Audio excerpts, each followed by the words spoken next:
Last month, President Trump declared a, quote, national emergency concerning the southern border of the United States under the National Emergencies Act. And, my colleagues wanted to talk about the southern border with relation to the opioid crisis, so let's talk about it. Because even at the time that he declared this emergency, he said himself, quote, I didn't need to do this. But he did. And at the time the president declared this emergency, the White House issued a statement that, quote, he would be using his legal authority to take executive action to secure additional resources. And he's transferred millions of dollars even from FEMA to ICE.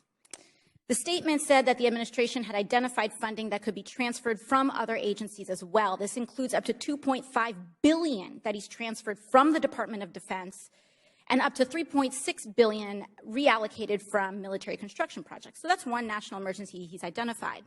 But about a year and a half ago, the president issued a declaration indicating that opioids also constitute a public health emergency.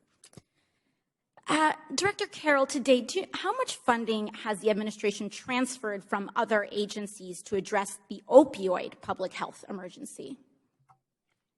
If you're referring to the opioid emergency that was declared 18 months or so ago, very little money was actually transferred over.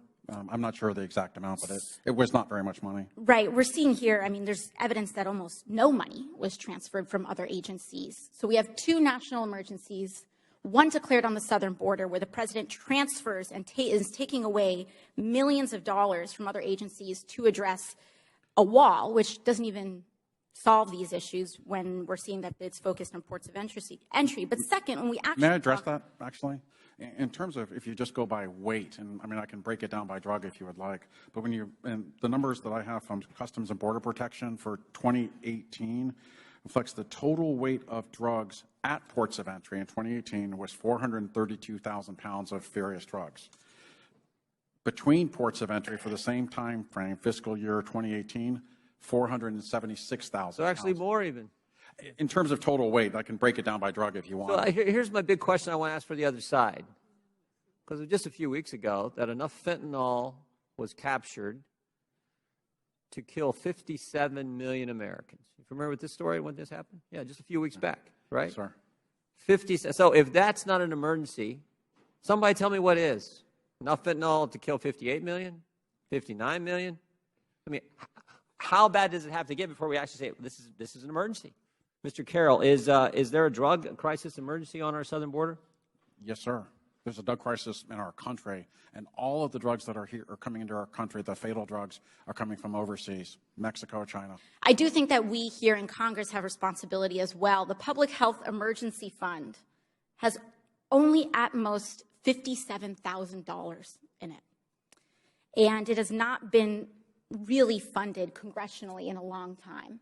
So I think that that's an area where we— Thank you, Mr. Chairman. I just wanted to ask, once again, a clarifying question. There is nothing preventing a member from showing up to a deposition, is that correct? That is correct. So at any point, if we choose to show up to a deposition, we may. It's fully within our rights to do so. That is correct. So I think I agree in the spirit of personal responsibility and our responsibilities to here as members that we can show up to our jobs, and I don't believe we have to be forced or compelled to do so.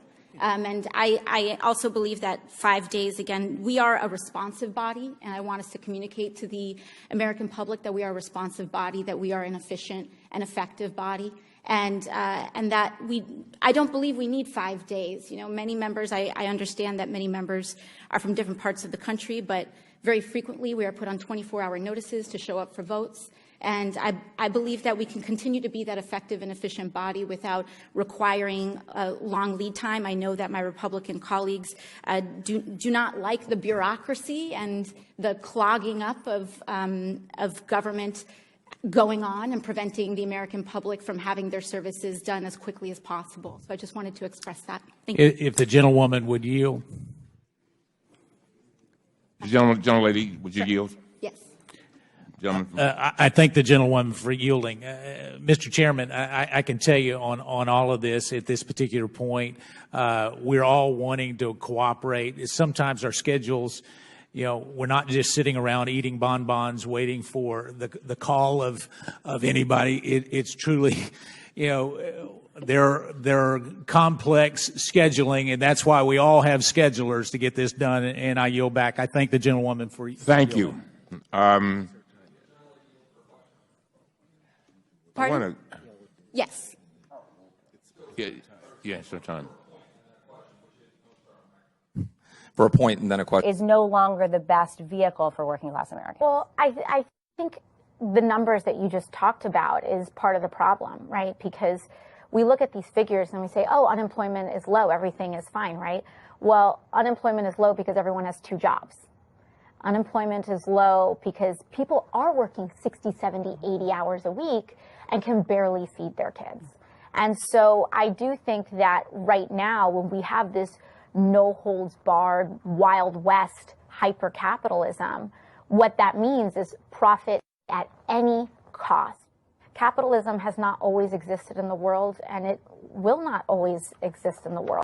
A couple of other items on your policy agenda that you made very clear throughout: Medicare for all, federal jobs guarantee, and tuition-free public universities and trade schools. Yeah. Those